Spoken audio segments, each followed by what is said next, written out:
Hey everyone, Caleb with Antique Book Collective, and today I'm getting to you guys with another reseller rule. This is reseller rule number 13, guys, and the reason why I chose 13 for this is everyone says 13 is an unlucky number, and this one sort of has to do with unlucky things, if you will. So guys, this is about storing your books or whatever other wares that you sell on eBay. So guys, be careful where you store your eBay items.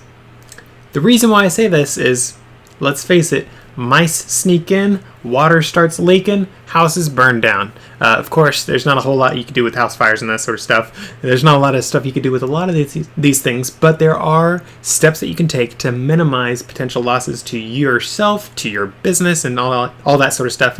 There's things that you can do to limit the damage that happens to your books just on how that you store them or whatever else you're storing. There is damage that can happen if you improperly store things. As such, I highly recommend that you guys take a lot of care when you're storing your things, because if you do not take care, I'm just going to go off of books because that is my thing, that is what the channel's about. So if you guys do sell other things, please apply your own mind to think about the damages that can happen. But for me, let's say I have a leather-bound antique book. If I have it on, let's say, you guys know how some shelving has like little holes in it and little slats? Let's say I have the leather book on that and you put a bunch of books on top of that.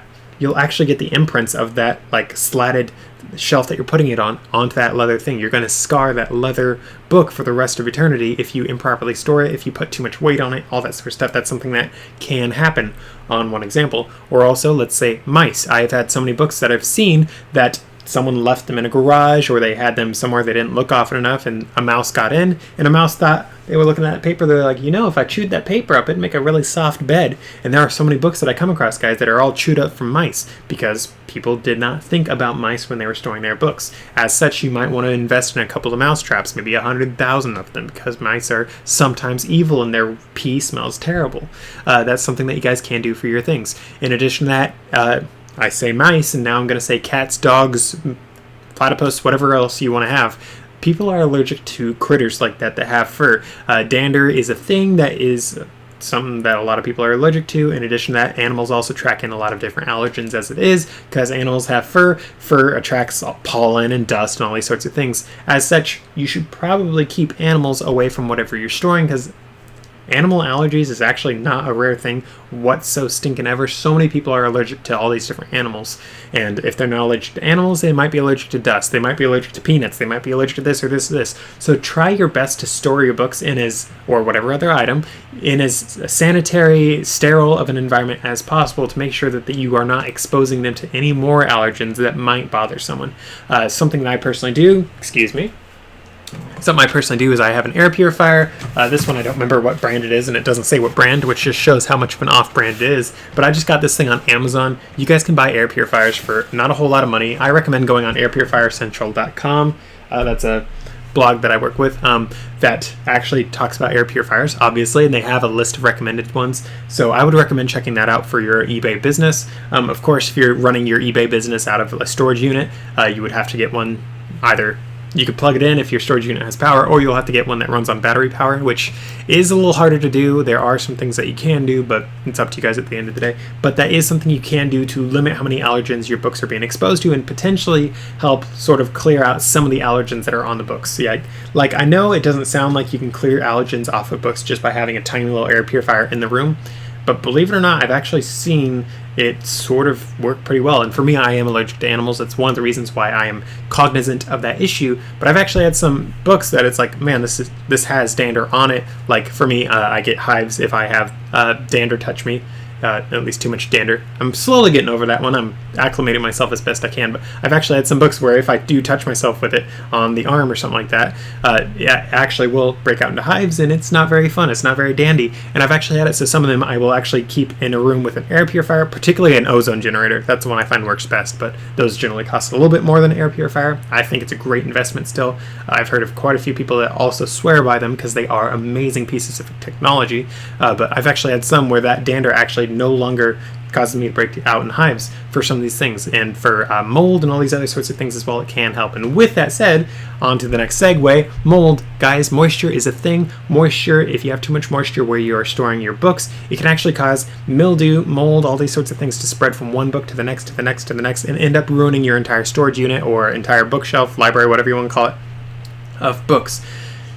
that's a big issue. So make sure that you are monitoring, at least sort of monitoring, how wet, how humid of the environment that your books are being kept in. I know it sounds hard to do that, but there actually are little humidity sensors that you can get that you could just set up.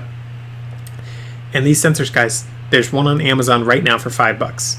I did see a couple that were a bit cheaper than that, but there actually are some for $5. Of course, there are ones that are more than that do a whole lot more things, which are very stinking dandy. But there are literally $5 ones out there that work great. I have one and actually recently ran out of batteries. Cough, cough, my mistake. Should probably get that going again. But with that said, though, guys, that is something you should monitor. If your place that you keep it always feels wet and humid and hot, odds are you have a lot of humidity. And on its own, that humidity does damage the books, but it's not like so much that you're like, oh no, I'm ruining all my books. But if as soon as you get one moldy book in there, and as soon as you don't pay attention to that book for 2 weeks or 2 months or whatever, that book's mold can spread onto the next book over, like on mold that you can actually see. But besides that, mold does send out mold spores, and that can actually affect all of your books all at once, and you don't necessarily see that mold taking place. You don't see it colonizing these things, but you can actually end up getting mold onto all your books with mold that you can't physically see. So that is something to keep in mind, guys, is humidity. With humidity, on to the next bit, moisture. Moisture is another thing that you guys need to be cognizant with how you store your books. There are leaks that happen out of your ceilings. There's leaks that happen in the rest of the building that comes up from the floor. There's leaks that come in through your windows. There's leaks, let's say someone burst a pipe, that it'll actually come from their house through your walls and soak your books in all these different ways. As such, I personally like to keep my books away from the walls by just a smidgen. I don't like to have my bookshelves directly on the wall because that does have it so if there is a leak, it will get directly onto your books. I have seen quite a few houses actually where there's a leak on the roof, and the roof leaks, for what I've seen, a lot of them end up happening right along the seams, and that is partially because of just how houses are built. Those seams are generally some of the only seams that water has to get in, so you try to avoid those weak areas, those weak spots in your defenses, if you will. In addition to that, I would recommend storing your books off of the ground because, as I just said, sometimes it comes up from the ground, the water. So as such, you should keep your books off the ground. Do not just put them in boxes and put them on the ground and stack them. Try to have, if nothing else, a pallet under all your books. Of course, a pallet does have slats that can actually cause your books to look a little wonky after some time, but that is something that you can potentially do.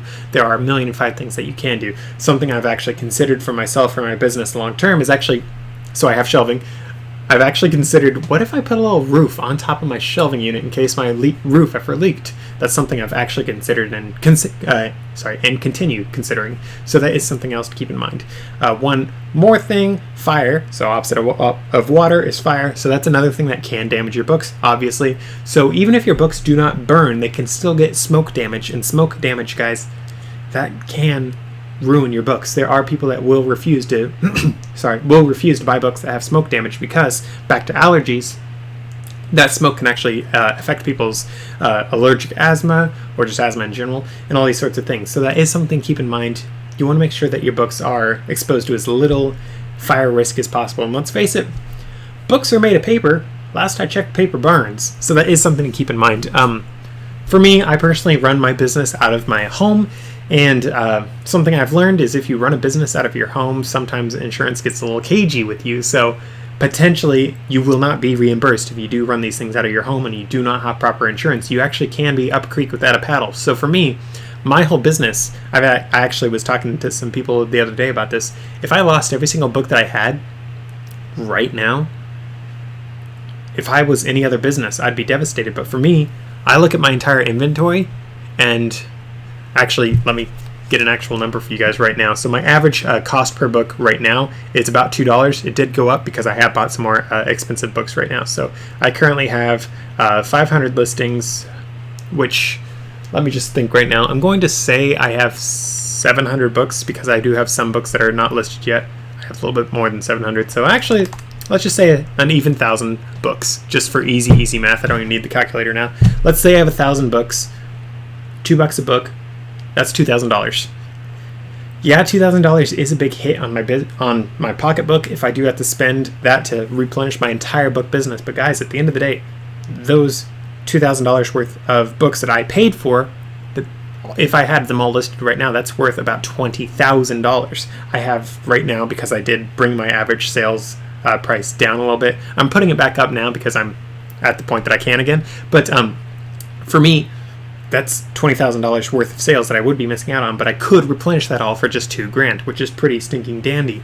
And again, guys, currently it's only about that much just because I did start buying some lower end books, and because I bought those lower end books, it did bring my average sales price down. But my average sales price when I am doing the business as I like, as I've mentioned in other videos, is about $70, which is very nice. So with that said though, it's nice for me because that is something I cognitively keep in mind, and it's actually something I actually have started setting aside money for, is in the event that anything bad ever happens, I want to have that seed fund available to replenish my entire business. And I know that that is not something everyone can do, especially if you are paying for things where you only have a 10% profit margin as opposed to my 10x profit margin right now or so that I have, which is pretty stinking nice, as I've said 50 times. And now that I mention it, if I do have 1,000 books, that probably is more than just $20,000 worth of sales.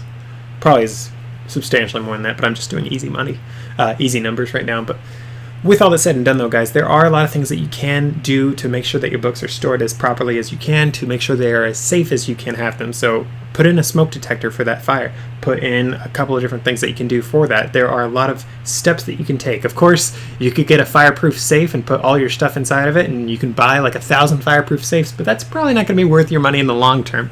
So as I was just mentioning for myself, the amount of money that I have in my actual business is not very high. So for me to replenish it all, that's going to cost a lot less than a fireproof safe would.